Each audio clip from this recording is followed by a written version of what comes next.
हाँ जी दोस्तों, नमस्कार, जय श्री कृष्णा, राधे राधे, जय श्री राम, आदाब, सत श्री अकाल, खम्मगड़ी, जय हिंद जय हिंद जय हिंद एवरीवन। आप सभी का स्वागत है आपके अपने परिवार लौकिन दयाल सर यूट्यूब चैनल पर। जैसा कि मैंने आपको लास्ट वीडियो में रिलेशन के बारे में बता दिया था और आज मैं आपको टाइप्स ऑफ रिलेशन यानी संबंधों के प्रकार कराने जा रहा हूँ। देखिए, जैसा कि आप सभी को पता है कि आप सभी को पता होगा कि क्लास 12th में जो क्वेश्चन आते हैं वो टाइप्स ऑफ रिलेशन यानी संबंधों के प्रकार जो स्वतंत्र सममित और श्रृंखला वगैरह उन्हीं में से आती हैं।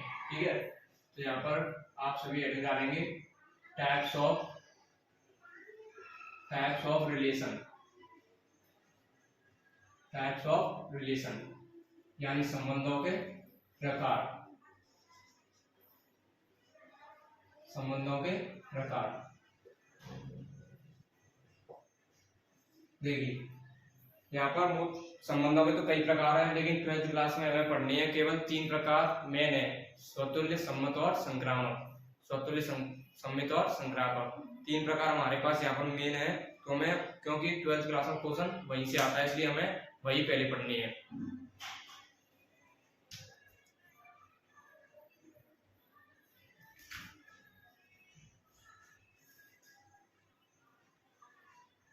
देखिए, यहाँ पर आपका पहला है रिफ्लेक्सिव यानी स्वतुल्य संबंध। पहला है आपका रिफ्लेक्सिव यानी स्वतुल्य संबंध। पहला है आपका यहाँ पर reflexive relation.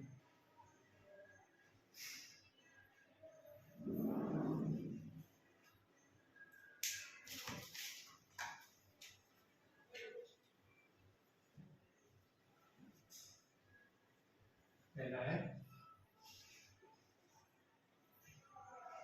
Reflexive relation. Reflexive relation होता है आपका स्वतुल्य संबंध। स्वतुल्य संबंध। देखिए, स्वतुल्य संबंध में क्या होता है? स्वतुल्य संबंध में होता है, देखिए, एक ऐसा रिलेशन दिया होगा यानी कोई संबंध दिया होगा, तो उसमें हमें एक अवयव का दूसरे अवयव के साथ में रिलेशन दर्शाना होता है। जैसे कि एक अवयव का खुद के साथ रिलेशन दर्शाना होता है। जैसे कि एग्जांपल में आगे आपको बताता हूँ। जैसे देखिए, जैसे हमारे पास एक कोई सेट हुआ और इनमें हमारे पास एक सेट हुआ या 2 सेट भी हो सकते हैं। जैसे हमारे पास अभी हम एक सेट लेते हैं ए, इसमें हमारे पास हमें 1 2 3 4। ठीक है, देखिए हमारे पास ये 4 अवयव है, तो हमें एक आर संबंध दिया होगा, कोई क्वेश्चन दिया होगा, उसके अकॉर्डिंग वैसे भी मैं अपने आप मान लेता हूँ। उसमें अवयव हमें लेनी है 1, 1 2, 2 3, 3 4, 4 एंड 1, 3 2, 1 एनीबडी कुछ भी। देखिए, स्वतंत्र संबंध क्या होता है कि आर कोई रिलेशन दिया हो यानी ए में जितने भी अवयव हो, जैसे कोई अवयव हो उसमें कोई भी अवयव हो, तो उसमें जितने अवयव है उस प्रत्येक अवयव का प्रत्येक के साथ संबंध होना चाहिए। प्रत्येक अवयव का प्रत्येक के साथ संबंध होना चाहिए। जैसे देखिए, यहाँ पर मैंने आपको लास्ट वीडियो में बताया था, जैसे कि ये दोनों यहाँ पर जो वैल्यू आती है एक्स और वाई वाली, एक यानी एक जो अवयव होता है, ये वाला एक ब्रैकेट में 1, तो इनमें जो संबंध होता है एक्स और वाई में कुछ संबंधित होता है। जब ये वैल्यू लिखी जाती है, जैसे मैंने कल क्वेश्चन कराया था x - y = 0 या कुछ मैंने क्वेश्चन कराया था, तो ऐसे ही इसमें होना है पहले संबंध में कि प्रत्येक वैल्यू का प्रत्येक वैल्यू के साथ संबंध होना चाहिए। ठीक है, देखिए जैसे 1 2 3 4 अवयव दिए थे, तो एक का एक के साथ संबंध यानी स्वयं का स्वयं के साथ संबंध होना चाहिए। ठीक है, जैसे यहाँ पर 1, 3 है और तो 1, 3 है, ऐसे ही प्रत्येक अवयव का प्रत्येक अवयव के साथ यानी 1 का 1 के साथ, 2 का 2 के साथ, 3 का 3 के साथ, 4 का 4 के साथ, प्रत्येक अवयव का प्रत्येक अवयव के साथ में संबंध होना चाहिए। ठीक है, प्लस और किसी अवयव का दूसरे अवयव के साथ संबंध हो, कोई दिक्कत नहीं है, बट जितने अवयव हैं उन सभी अवयवों का अपने खुद के साथ संबंध होना चाहिए। इसे क्या बोलते हैं? रिफ्लेक्सिव रिलेशन यानी स्वतुल्य संबंध। ठीक है, जैसे मैं आपको एक एग्जाम्पल में करा देता हूँ। एग्जाम्पल में सेट मान लीजिए यही दिया है ए। ठीक है, इसमें आर में एक संबंध दे रहा है कि x, y such that x - y = 0, x - y = 0, x and y belongs to a, x and y belongs to a। ये हमारे पास एक एग्जांपल है जिसमें r बराबर संबंध दिया हुआ है x, y such that x - y = 0, x और y belongs to a। x और y कहां से बिलोंग करेंगे? a से। तो देखिए, एक्स और वाई की वैल्यू हमें इससे लेनी है। अब देखिए इसमें 4 अवयव है, ठीक है, तो r बराबर हमें रिलेशन बनाना है, ठीक है, r बराबर हमें क्या बनाना है, रिलेशन बनाना है। अब देखिए अगर हम x की वैल्यू 1 लेते हैं और y की वैल्यू 1 लेते हैं तो 1 - 1 बराबर 0, यानी इसमें 1,1 आएगा, ठीक है। अब देखिए अब लेते हैं 2 x की जगह 2 लिया, y की जगह 2 लिया। अब दोनों वैल्यू हमें एक ही ब्रैकेट से ले रहे हैं क्योंकि हमारे पास एक ही ब्रैकेट दिया हुआ है, यानी एक ही समुच्चय दिया हुआ है a, तो दोनों वैल्यू हमें किसमें से लेनी है, समुच्चय a में से ही लेनी है। इसलिए क्या करेंगे, मान लीजिए अब हमने 1 ले लिया, अब 2 का 2 के साथ दर्शाना है। अब हम डायरेक्ट क्यों कर रहे हैं, क्योंकि हमें यहाँ पर रिफ्लेक्स को स्वतंत्र दर्शाना है। यहाँ पर लिख देते हैं कौन सा, जैसे मान लीजिए कौन सा लगा होता है, दर्शाइए कि r एक स्वतुल्य संबंध है, r एक स्वतुल्य संबंध है, ऐसे कौन सा लगा होता है, ठीक है। देखिए x y की जगह पर हमें वैल्यू लेनी है, x y की जगह पर मान लीजिए x का मान हमने 1 लिया, y का मान हमने 1 लिया, 1 - 1 बराबर 0 आएगा, 0 आएगा, ठीक है। अब लेते हैं 2, क्योंकि इसमें 2 भी अवयव है, 2, 2 x की जगह पर 2 लिया, y की जगह पर 2 लिया, 2 - 2 बराबर 0। अब लेंगे 3, 3 भी लेंगे क्योंकि 3 और 3 में से 3 गए तो 0, ठीक है। अब यहाँ पर क्या होता है 4, ऐसा 4, 4 भी लेंगे क्योंकि 4 में 4 गए तो 0, ठीक है। आप यहाँ पर देख सकते हैं कि हमारे पास a में जितने होते हैं चारों का खुद के साथ संबंध हो रहा है, चारों का खुद के साथ संबंध हो रहा है, 1 का 1 के साथ, 2 का 2 के साथ, 3 का 3 के साथ, 4 का 4 के साथ, ठीक है। और हमारे पास समुच्चय में कितने अवयव होते हैं, 4 ही अवयव होते हैं, चारों का 4 के साथ संबंध है, इसलिए ये क्या है, स्वतुल्य संबंध है। क्या है ये, स्वतुल्य संबंध है, स्वतुल्य संबंध है।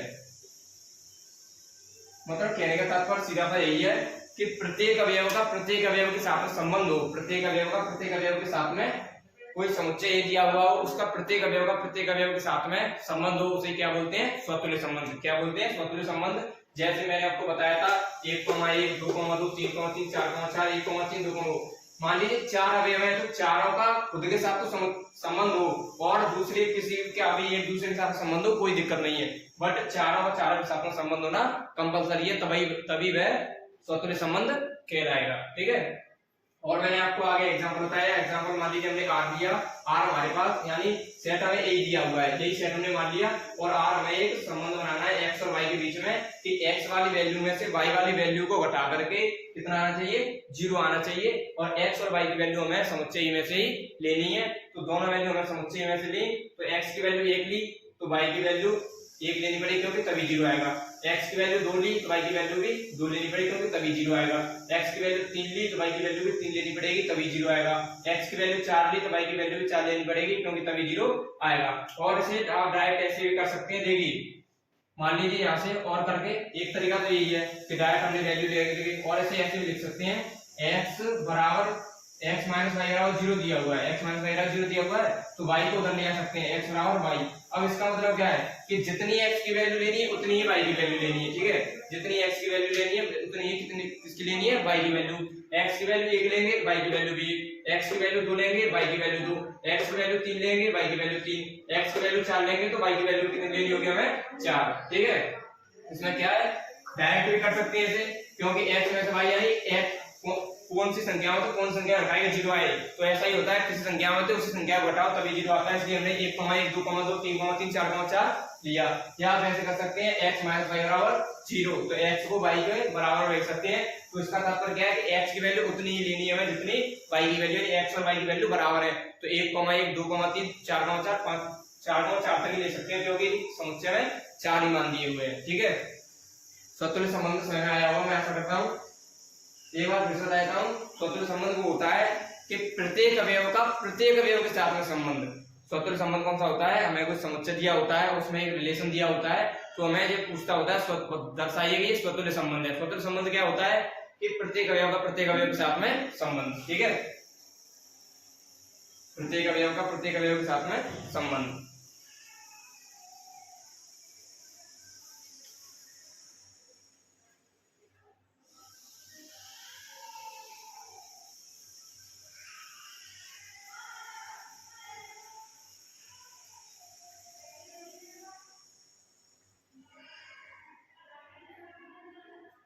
अब देखिए इसे लिखा कैसे जाएगा, जैसे मान लीजिए हमने यहाँ पर गिनती ले ली थी, काउंटिंग ले ली थी, तो अब हमें इसे लिखने का तरीका होता है जैसे a comma a belongs to are.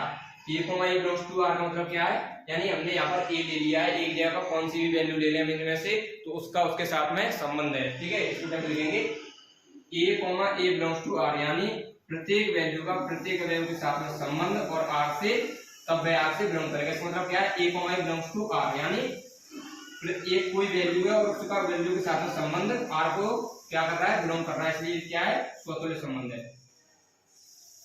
स्वतुल्य संबंध है, स्वतुल्य संबंध है। ठीक है, अब नेक्स्ट है आपका सिमेट्रिक, यानी सममित समुच्चय।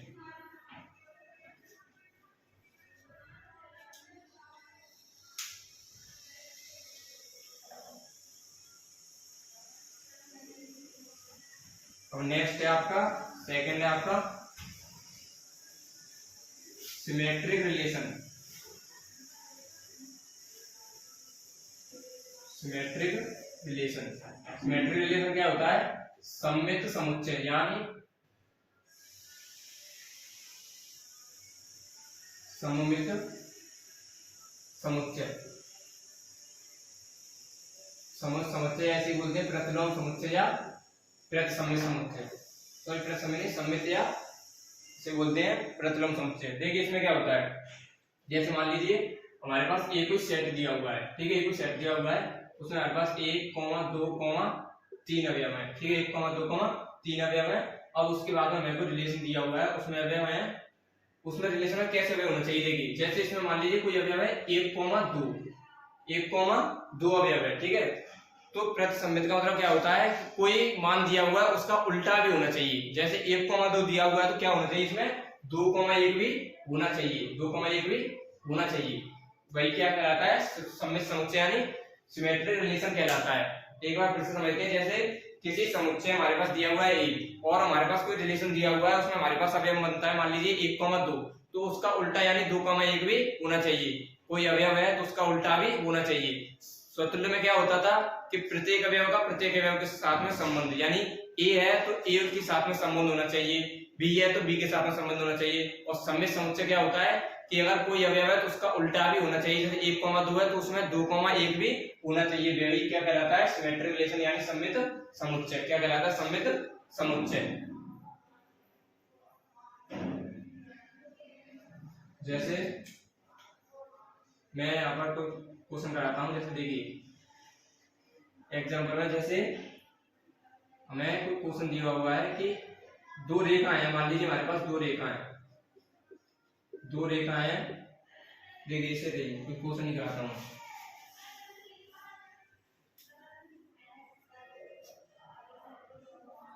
जैसे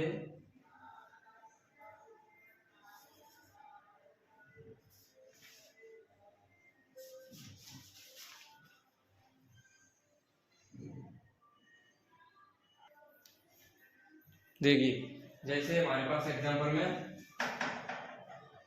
समुच्चय ए दिया हुआ है। अब हमें एक रिलेशन दिया हुआ है x, y such that x minus y बराबर पूर्णांक, x माइनस वाई बराबर क्या होना चाहिए, पूर्णांक होना चाहिए, x और y belongs to a, x और y बिलोंग्स टू a। हमें कोई क्वेश्चन दिया हुआ है और यहाँ पर बोला गया दर्शाइए कि यह सममित समुच्चय है, सममित है। ठीक है, देखिए x, y और x माइनस वाई बराबर हमें पूर्णांक लेना है। देखिए एक रिलेशन बनाते हैं आप, देखिए मान लीजिए x की जगह पे हमने इसमें से हमें केवल अभी इसमें से लेनी है, x वाले x के लिए भी और y के लिए भी हमें वैल्यू कहां से लेनी है, समुच्चय ए में से, यानी सेट ए में से। तो मान लीजिए यहाँ पर x बराबर हमने लिया 1, क्या लिया 1, x बराबर हमने क्या लिया 1। अब देखिए x बराबर 1 लिया है, अब x में से यानी 1 में से हम कौन सी वैल्यू घटाएं, पूर्णांक है, इसमें से मान लीजिए कौन सी वैल्यू ले ली, मान लीजिए x बराबर हमने 1 लिया, y बराबर हमने ले लिया 2, x बराबर कितना लिया 1 और y बराबर हमने कितना लिया 2।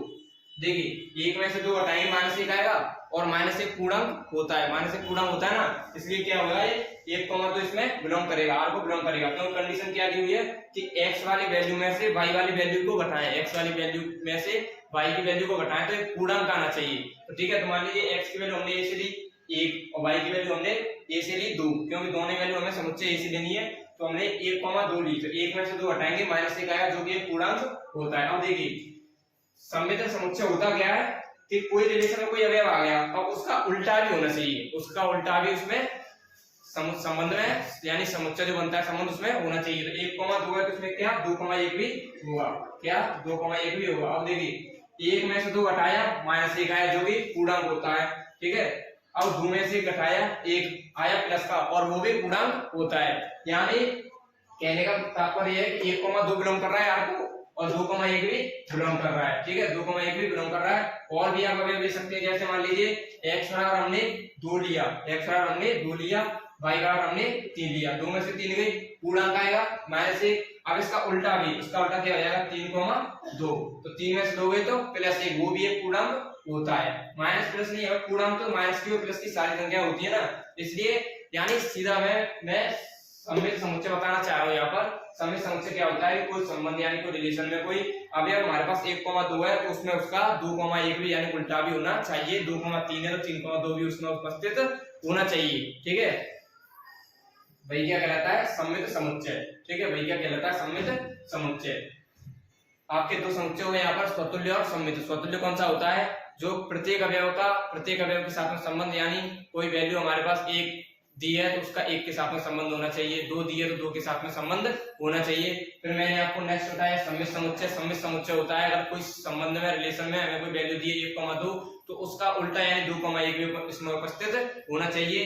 जैसे हमारे पास 1,2 अवयव दिया हुआ था और इसमें बोल रहा था कि दोनों अवयवों में से x वाली वैल्यू में से y वाली वैल्यू को घटाया तो क्या आना चाहिए, पूर्णांक आना चाहिए। और उसका उल्टा यानी 1,2 में से घटा दिया तो भी पूर्णांक आया, 2,1 यानी 2 में से 1 को घटाया तब भी क्या आया, पूर्णांक आया। यानी ये क्या है, एक सम्मिश्र समुच्चय, सिमेट्रिक रिलेशन है, ठीक है। अब अगला है आपका संक्रामक समुच्चय, ट्रांजिटिव रिलेशन। संक्रामक समुच्चय यानी ट्रांजिटिव रिलेशन, ट्रांजिटिव रिलेशन यानी संक्रामक समुच्चय। देखिए अगला है आपका ट्रांजिटिव रिलेशन यानी संक्रामक संबंध। ट्रांजिटिव रिलेशन यानी संक्रामक संबंध। देखिए संक्रामक संबंध क्या होता है। तीसरा है आपका ट्रांजिटिव रिलेशन। ट्रांजिटिव रिलेशन यानी संक्रामक संबंध। क्या संक्रामक संबंध, संक्रामक संबंध क्या होता है। देखिए संक्रामक संबंध होता है आपका यहाँ पर,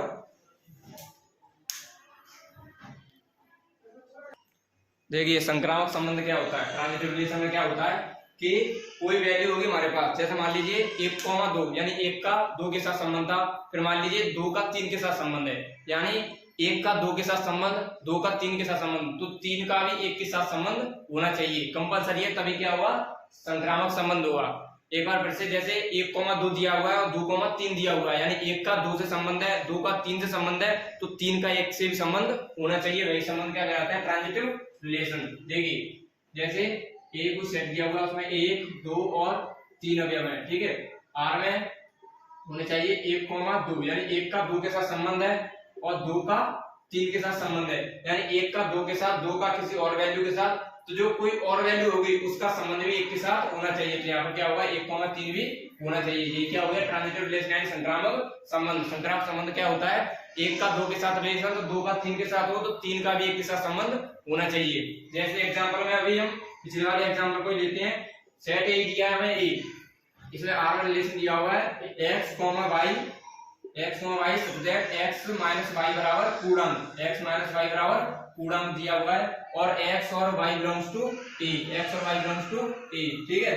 देखिए जैसे मान लीजिए यहाँ पर हम आर यानी रिलेशन बनाते हैं, इसमें मान लीजिए 1 में से 2 गया, पूर्णांक आता है -1, इसमें क्या आ जाएगा, 1,2 अवयव आ जाएगा, ठीक है। 1 में से 2 गया, -1 आता है जो कि एक पूर्णांक है, वो अवयव इसमें आ जाएगा। अब यहाँ पर हम लेते हैं अगला अवयव 2,3, कितना 2,3, जैसे मान लीजिए 1,2 यानी 1 में से 2 गया, -1 आया, पूर्णांक है, 2 में से 3 गया, -1 आया, पूर्णांक है, ठीक है। अब देखिए 1 का 3 के साथ भी होना चाहिए। देखिए यहाँ पर अगर हम 1,3 लिखते हैं, 1,3 लिखते हैं, तो इस कंडीशन को सेटिस्फाई करना चाहिए। एक में से 3 गया तो -2, जो कि एक पूर्णांक है। हमें वैल्यू से मतलब नहीं, यहाँ पर कोई वैल्यू नहीं दी हुई है कि यहाँ पर -1 आया, यहाँ पर -1 आया तो यहाँ पर भी -1 आना चाहिए, ऐसा कुछ नहीं, बस पूर्णांक आना चाहिए। 1 में से 2 गया -1 पूर्णांक है, 2 में से 3 गया -1 पूर्णांक है, 1 में से 3 गया -2 जो कि एक पूर्णांक है, ठीक है। अब आप देख सकते हैं 1,2 फिर 2,3 यानी 1 का 2 के साथ संबंध, 2 का 3 के साथ संबंध, तो यहाँ पर 1,3 भी यानी 1 का 3 के साथ संबंध है, ठीक है। ये क्या होता है? Transitive relation. क्या होता है? Transitive relation. आपके यहाँ पर 3 रिलेशन हुए हैं। स्वतुल्य संबंध यानी रिफ्लेक्सिव रिलेशन, वो क्या होता है? प्रत्येक वैल्यू का प्रत्येक वैल्यू के साथ में संबंध, जैसे 1 का 1 के साथ में संबंध, 2 का 2 के साथ में संबंध। कहने का तात्पर्य ये है कि समुच्चय ए यानी सेट में जितने भी अवयव हों उन सभी का सभी के साथ में रिलेशन होना चाहिए। सेट में जितने भी रिलेशन हो उन सबका सभी के साथ में रिलेशन होना चाहिए। और फिर अगर है आपका सममित यानी सिमेट्रिक रिलेशन। सिमेट्रिक रिलेशन में क्या होता है? जैसे कि 1 का 2 के साथ संबंध है तो उसका उल्टा भी होना चाहिए। 1,2 है, 2,3 है तो 2,1 3,2 भी होना चाहिए, तभी क्या होगा? वो सममित समुच्चय होगा। अगला है आपका ट्रांजिटिव रिलेशन, वो जो है संक्रामक संबंध। संक्रामक संबंध में क्या होता है कि यहाँ पर 3 कंडीशन होती है। जैसे 1 का 2 के साथ संबंध है तो 2 का 3 के साथ में होना चाहिए, फिर 1 का 3 के साथ में भी होना चाहिए। 1,2 दिया हुआ है ब्रैकेट में, 2,3 दिया हुआ है, 1,3 भी होना चाहिए। वही क्या होगा? संक्रामक संबंध। क्या होगा? संक्रामक संबंध। अब अगला है आपका रिक्त संबंध यानी नल रिलेशन। रिक्त संबंध में क्या होता है? देखिए उसमें कोई अवयवी ना बने। क्या? उसमें कोई अवयवी ना बने। एक बार मैं तीनों को दिखा देता हूं, हमें लिखने कैसे क्वेश्चन करते टाइम में। जैसे आपका पहला था स्वतुल्य संबंध। स्वतुल्य संबंध, रिफ्लेक्सिव रिलेशन। रिफ्लेक्सिव रिलेशन को कैसे लिखने देगी? A, belongs to R, A, belongs to R, इसको ऐसे लिखना है, ठीक है, जब क्वेश्चन करते टाइम, ठीक है। अगला है आपका सिमेट्रिक रिलेशन। सिमेट्रिक रिलेशन यानी प्रतिसम्मित या सम्मित, सॉरी सम्मित होता है, प्रतिसम्मित दूसरा होता है। अभी मैं बताता हूं सम्मित में प्रतिसम्मित में क्या अंतर है। सम्मित संबंध, इसको लिखते हैं हम A, B belongs to R, A, B belongs to R, तो B, A belongs to R, A belongs to R है तो B, A भी होना चाहिए, यानी A, B है तो उसका उल्टा B, A भी होना चाहिए। इसको ऐसे लिखेंगे, ठीक है। अब तीसरा है आपका transitive relation. Transitive relation, transitive relation होता है आपका संक्रामक संबंध। संक्रामक संबंध, देखिए संक्रामक संबंध क्या होता है? A, B belongs to R, मान लीजिए B, C belongs to R, तो A, C भी बिलोंग करना चाहिए R को। A, B belongs to R, B, C belongs to R, तो A, C भी बिलोंग करना चाहिए। वही क्या होता है? संक्रामक संबंध यानी ट्रांजिटिव रिलेशन। यही क्या होता है? ट्रांजिटिव रिलेशन, ठीक है। तीनों संबंध में आपको फिर से लिखा दिए हैं, इनको लिखना कैसे?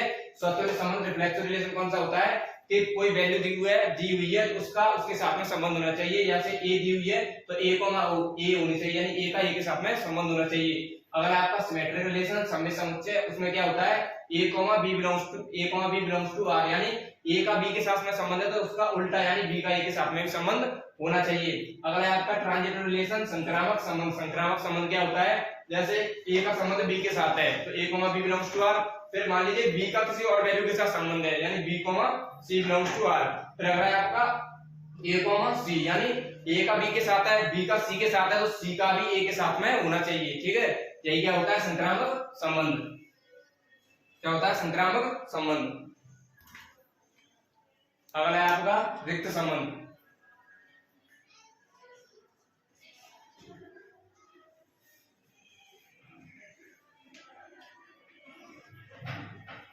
अगला है आपका रिक्त संबंध।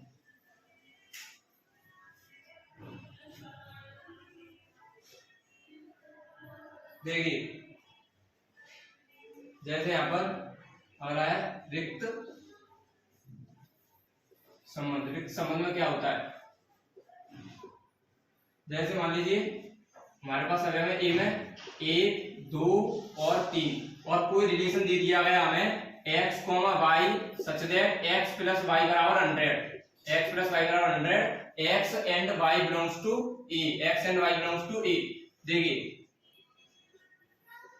जैसे ये कोई समुच्चय दिया हुआ है, उसमें हमारे पास 1 2 और 3 और रिलेशन हमें दिया हुआ है कि x और y में, x और y की जगह हमें ऐसी दो वैल्यू लेनी है, उन दोनों वैल्यू को जोड़कर कितना आना चाहिए, 100 आना चाहिए। कितना आना चाहिए, 100 आना चाहिए। और x और y जो है वो बिलोंग कर रही है a यानी समुच्चय ए को। तो आप देख सकते हैं कि ऐसे कौन सी वैल्यू ले लीजिए, मान लीजिए x और 1 लिया तो y की वैल्यू इसमें से कौन सी भी ले लीजिए, उसको जोड़कर 100 नहीं आ सकता। ठीक है, इन तीनों में से किन्हीं भी दो वैल्यूओं को जोड़ करके 100 नहीं आ सकता, इसलिए क्या होगा, रिक्त संबंध। क्या होगा, रिक्त संबंध। क्या होगा, ये रिक्त संबंध। इसमें कोई भी अवयव नहीं आएगा, इसलिए ये खाली रह जाएगा। क्या हो जाएगा, खाली। ठीक है, खाली रह जाएगा, इसलिए क्या हो जाएगा, रिक्त संबंध, क्योंकि कौन सी भी वैल्यू को जोड़ करके 100 नहीं आ सकता है। ठीक है, अगला है आपका यूनिवर्सल सेट यानी सार्वत्रिक संबंध, यूनिवर्सल रिलेशन, सार्वत्रिक संबंध।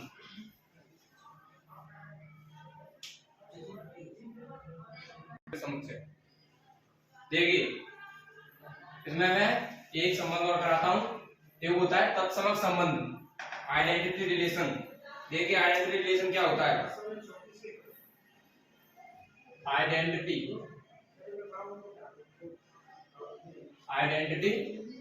रिलेशन, इसे बोलते हैं तत्समक संबंध। क्या बोलते हैं, तत्समक संबंध, इसे बोलते हैं तत्समक संबंध। तत्समक संबंध क्या होता है, देखिए सेम स्वतुल्य संबंध की तरह ही होता है। जैसे हमारे पास कोई ए समुच्चय है, उसमें अगर हमारे पास 1 2 और 3, तो R में हमारे पास केवल 1,1 2,2 और 3,3, यानी ए में जितने अवयव दिए हुए हैं केवल उनके साथ में संबंध होना चाहिए। प्रत्येक समुच्चय के साथ में संबंध होना चाहिए और किसी वैल्यू का किसी अन्य वैल्यू के साथ संबंध में नहीं होना चाहिए। देखिए ये आपका क्या है, आइडेंटिटी रिलेशन है।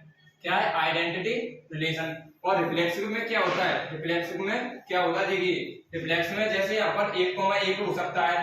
ठीक है, 1,1 2,2 3,3 और 1,2 या 2,3 भी हो सकता है, क्योंकि इन तीनों का तो हो गया संबंध, तीनों के साथ संबंध हो गया, प्लस 1,2 2,3 यानी उन तीनों का तीनों के साथ में हो गया, प्लस तीनों का तीनों के साथ में होने के बाद में किसी अन्य वैल्यू के साथ में संबंध दिया गया है यहाँ पर। ठीक है, किसी अन्य वैल्यू का अन्य वैल्यू के साथ में संबंध दिया गया है। और आइडेंटिटी में क्या होता है कि केवल जितनी वैल्यू दी हुई है उन सभी वैल्यूओं का प्रत्येक अपने स्वयं के साथ में संबंध होना चाहिए और किसी के साथ में संबंध नहीं होना चाहिए। आइडेंटिटी में क्या होता है, आइडेंटिटी में होता है केवल प्रत्येक वैल्यू का प्रत्येक वैल्यू के साथ में रिलेशन, एवरी वैल्यू का एवरी वैल्यू के साथ में रिलेशन। एंड रिफ्लेक्सिव में क्या होता है, रिफ्लेक्सिव में होता है कि उन सभी वैल्यू का स्वयं के साथ संबंध हो और किसी के भी साथ में संबंध हो, उसे हम रिफ्लेक्सिव बोल देते हैं। जैसे यहाँ पर 1,1 2,2 3,3, 1, 2,3 दे दिया है। ठीक है, बट यहाँ पर क्या है, प्रत्येक वैल्यू का प्रत्येक वैल्यू के साथ में संबंध होना चाहिए।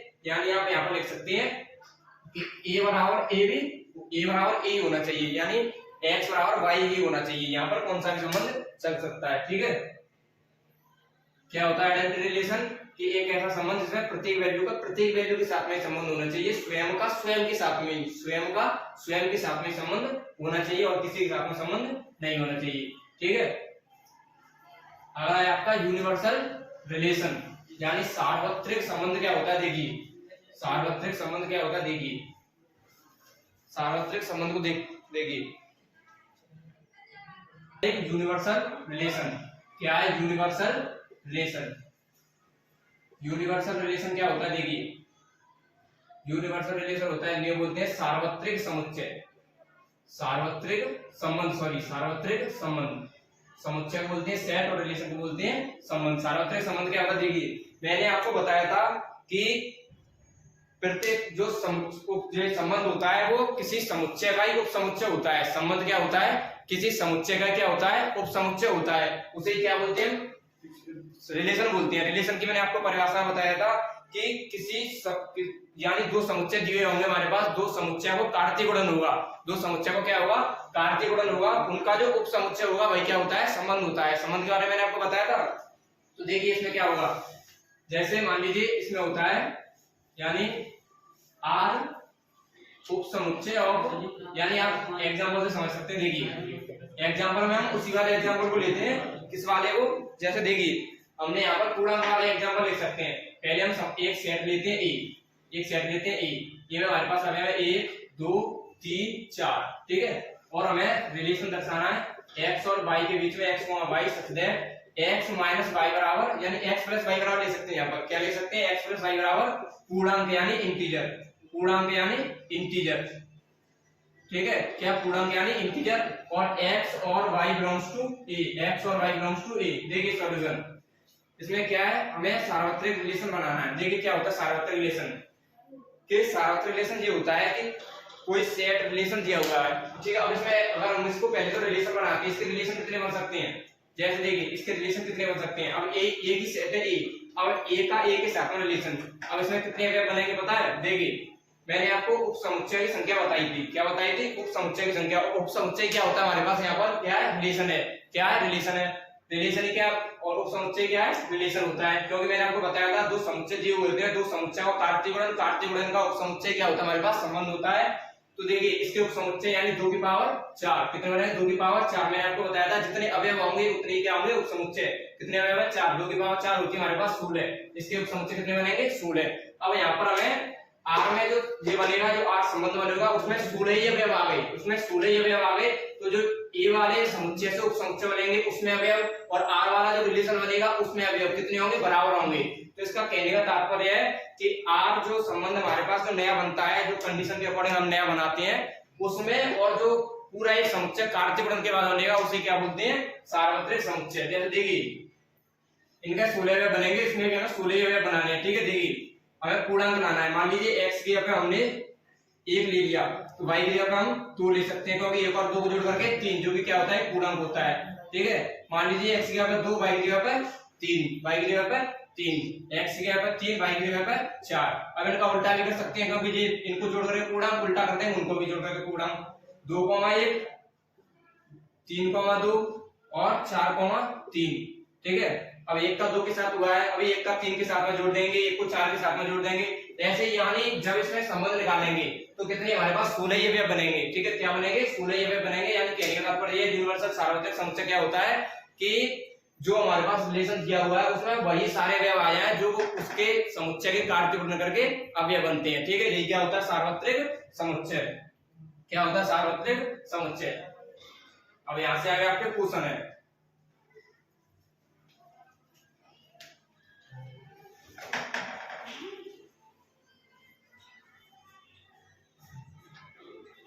आप ही एक्स है पहली है, ठीक है। एक्स आई आपकी 1.1 है एनसीईआरटी में, ठीक है। एनसीईआरटी में आपका पहला क्वेश्चन है,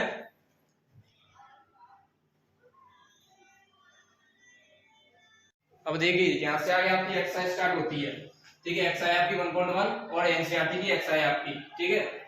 एनसीईआरटी की एक्सरसाइज में आपका पहला क्वेश्चन है, क्वेश्चन नंबर 1। क्वेश्चन नंबर पहला क्या है, देखिए जैसे हमारे पास ए सेट दिया हुआ है, उसमें हमारे पास 1 2 3 4 कितने तक 14 तक अवयव है। ए में हमारे पास 14 तक यानी 14 तक अवयव है, और हमें एक रिलेशन यानी आर दिया हुआ है। रिलेशन क्या दिया हुआ है, आर दिया हुआ है, जिसमें बोला गया है x, y such that 3x minus y बराबर 0, 3x माइनस वाई बराबर 0, बस इतना सवाल दिया हुआ है। अब देखिए यहाँ पर क्या होगा, इसे सॉल्व करेंगे। पहला क्वेश्चन है एनसीईआरटी का, ठीक है। देखिए अब यहाँ पर आपको एक चीज नहीं दिख रही होगी, x, y belongs to a। देखिए ऐसा कभी भी संबंध आए जिसमें केवल a की सेट a दिया हुआ हो, तो हमें अपनी तरफ से ये समझ जाना है कि दोनों की वैल्यू हमें x और y दोनों की वैल्यू हमें कहां से लेनी है, a से ही, सेट a से ही लेनी है, ठीक है। कहां से लेनी, सेट a से। देखिए इसे सॉल्व करते हैं, x और y की दोनों वैल्यू हमें a से लेनी है। देखिए इक्वेशन है हमारे पास 3x माइनस वाई बराबर 0, ठीक है। 3x माइनस वाई बराबर 0।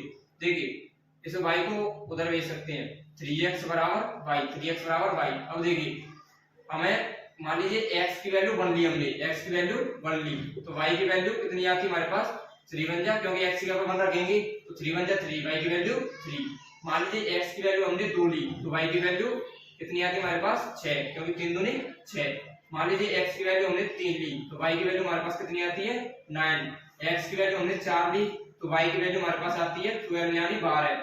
x की वैल्यू हमने 5 ली, तो y बराबर 15। अब देखिए आप एक चीज देख सकते हैं कि x की वैल्यू को हम 1 ले रहे हैं तो y की वैल्यू 3 आ रही है, और x और y दोनों के मान हमें ए से लेनी है, यानी एक्स और वाई के दोनों की वैल्यू ए को बिलोंग करनी चाहिए। एक्स और वाई दोनों की वैल्यू क्या करनी चाहिए, ए को बिलोंग करनी चाहिए। देखिए एक्स बराबर 1 लिया, वाई बराबर 3, 1 और 3 ए में है, ठीक है।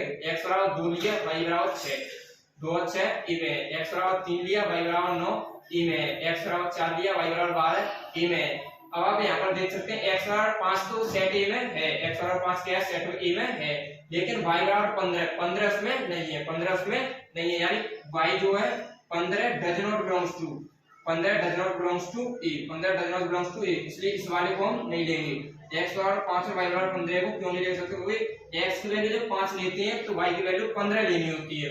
एक्स की वैल्यू जब 5 लेते हैं तो वाई की वैल्यू हमें 15 लेनी होती है, इसलिए इस वाले को नहीं लेंगे। एक्स की वैल्यू 5 नहीं ले सकते, क्योंकि एक्स की वैल्यू जब हम 5 लेते हैं तो वाई की वैल्यू हमें 15 लेनी होती है। तो 8 सेट में हमारे पास केवल 4 ही अवयव बनेंगे, ठीक है। कितने अवयव बनेंगे, 4 ही अवयव। तो यहाँ पर हम अपना रिलेशन आर बनाते हैं। देखिए पहले एक्स की वैल्यू लिखी जाती है 1,3, 1,3। अगली हमारे पास एक्स की वैल्यू 2, वाई की वैल्यू 6, 2,6। अगली हमारे पास एक्स की वैल्यू 3, वाई की वैल्यू 9, यानी 3,9। अगली हमारे पास एक्स की वैल्यू 4, वाई की वैल्यू 12, यानी 4,12। यही हमारे पास 4 अवयव बनते हैं। अब देखिए हमें इस क्वेश्चन में बताना था कि ये स्वतुल्य है, सममित है या संक्रामक है। मैं आपको बता दूं 12th क्लास के जो फर्स्ट एक्सरसाइज है उसमें से आपके लिए पूछना आता है, तो स्वतुल्य सममित संक्रामक में से ही पूछा जाता है, और अगर पूछा जाता है तुल्यता संबंध के ऊपर पूछा जाता है। तुल्यता संबंध शायद मैंने अभी आपको नहीं बताया था, तुल्यता संबंध मैं आपको अगली वीडियो में बताऊंगा, क्योंकि डायरेक्ट मैं उसके साथ में क्वेश्चन कराऊंगा, ठीक है। अब इसमें हमें फिलहाल बताने की ये स्वतुल्य है, संक्रामक है या सममित है। देखिए मैंने स्वतुल्य संबंध बताया था। स्वतुल्य संबंध कौन सा होता है, स्वतुल्य संबंध होता है कि किसी भी वैल्यू का उसके स्वयं के साथ संबंध होना चाहिए। जैसे देखिए 1 से 14 तक एक सेट में अवयव दिए हुए हैं, ठीक है। अब 1 से 14 तक के अवयवों में आप देख सकते हैं कि किसी भी अवयव का किसी के अवयव के साथ में रिलेशन नहीं दिया हुआ है। 1,1 नहीं दिया हुआ है, 2,2 नहीं दिया हुआ है, 3,3 नहीं दिया हुआ है, 4,4। एनीबॉडी इसमें मतलब कहने का तात्पर्य ये है कि ए में जितनी भी अवयव है उसमें से किसी भी अवयव का किसी भी अवयव के साथ में रिलेशन नहीं दिया हुआ है। जैसे यहाँ पर 1,3 है, ठीक है, तो 1,1 के साथ में 1,1 नहीं दिया हुआ है, 3,3 नहीं दिया हुआ है, इसलिए यहाँ पर क्या है, स्वतुल्य तो नहीं है। पहले हम क्या लिखेंगे, स्वतुल्य नहीं है। देखिए इसे लिखने से पहले कैसे लिखेंगे, a does not belongs to r, क्योंकि 1,1 का मतलब क्या है, जैसे मान लीजिए कोई भी वैल्यू है, इसमें एक मान सकते हैं 14 तक कौन सा भी मान है, उसका उसके साथ में क्या नहीं है, संबंध नहीं है, उसका उसके साथ में क्या नहीं है, संबंध नहीं है, इसलिए ये क्या है, स्वतुल्य नहीं है, स्वतुल्य नहीं है।